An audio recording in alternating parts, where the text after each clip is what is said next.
PAS jawab UMNO, ikhlas jalinkan perpaduan ummah melalui Muafakat Nasional. Ong Kian Ming, bidas Perdana Menteri, dakwa cerita sakau sudah basi. Bekas Menteri Undang-Undang harap Perdana Menteri buktikan dirinya reformis sejati. DAP junjung titah agung perkukuhkan kestabilan negara. Ketua Pemuda PAS anggap teguran agung tidak main politik ditujukan kepada kerajaan. PAS anggap Perhimpunan Bersih sebagai manifestasi rasa tidak puas hati penyokong PH.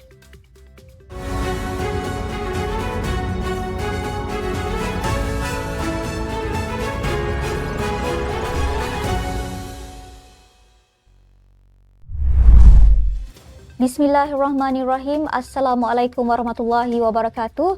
Salam Malaysia Madani. Bersama saya Asma Ismail dalam Nextstep News edisi pagi 27 Februari 2024 bersamaan 17 Syakban 1445 Hijrah. Sebelum itu jangan lupa untuk subscribe YouTube Nextstep TV dan follow Facebook Nextstep Malaysia.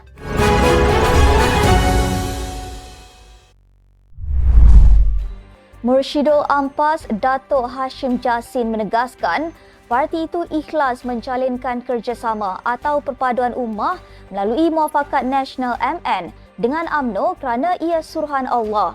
Tegasnya, perpaduan ummah bukan ciptaan PAS tapi ciptaan Tuhan.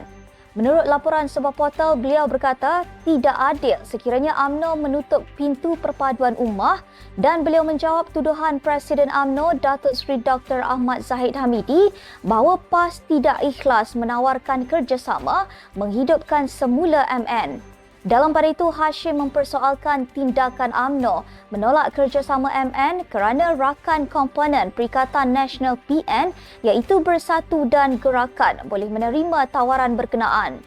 Terdahulu, Hashim mengeluarkan kenyataan yakin ada perbincangan secara tidak langsung antara pimpinan PAS dengan UMNO bagi menghidupkan MN digagaskan ketika kedua-duanya dalam blok pembangkang sebagai usaha penyatuan ummah pasca PRU14 yang dimenangi Pakatan Harapan PH. Kenyataan Perdana Menteri Datuk Seri Anwar Ibrahim dibidas bekas ahli Parlimen DAP Ong Kian Ming susulan masih membangkitkan isu sakau selepas setahun mentadbir negara. Katanya di laman sosial, cerita sedemikian sedikit basi selepas lebih setahun sebagai kerajaan. Datuk Seri Anwar dilaporkan berkata kerajaan terus boleh membantu rakyat jika wang yang disakau tokoh tertentu dipulangkan. Katanya jumlah yang dicuri bukannya sedikit, malah melibatkan nilai berbilion ringgit sedangkan mereka mendakwa sebagai pejuang Melayu.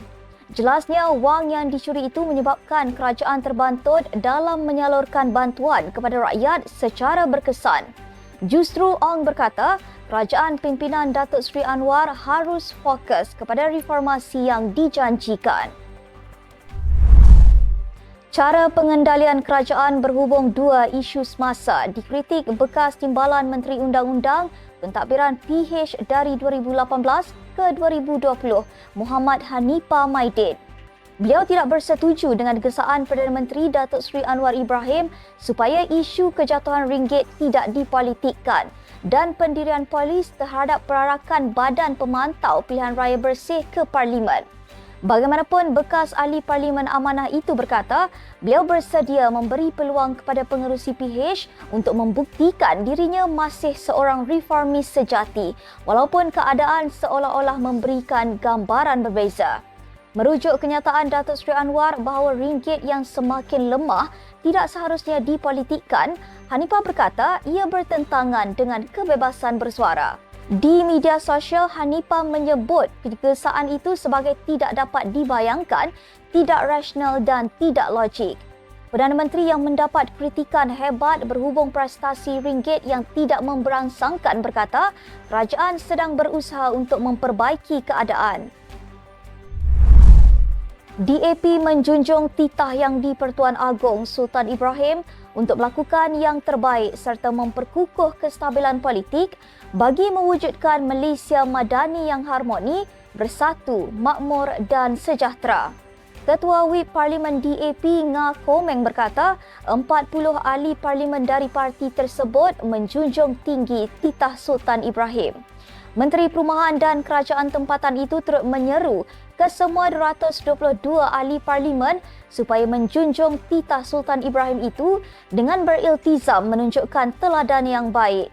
Katanya, selain menjaga martabat dan darjat parlimen, ahli parlimen harus bersikap profesional untuk mengekalkan kestabilan politik negara supaya kerajaan boleh menumpukan segala perhatian dan usaha kepada pentadbiran serta pelaksanaan dasar bagi mempergiatkan ekonomi negara demi kesejahteraan rakyat.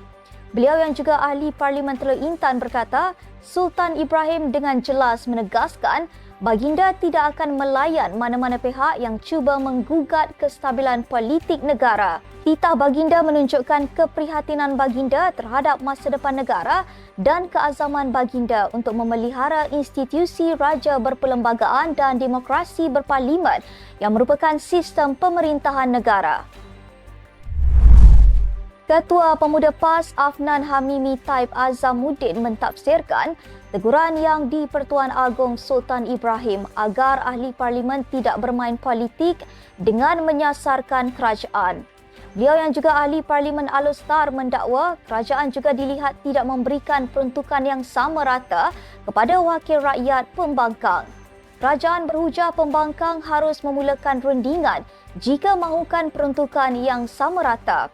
Yang di-Pertuan Agong bertitah di Parlimen bahawa baginda tidak akan melayan sebarang cubaan rampasan kuasa dan menyeru mereka yang ingin bermain politik untuk menunggu sehingga pilihan raya umum akan datang.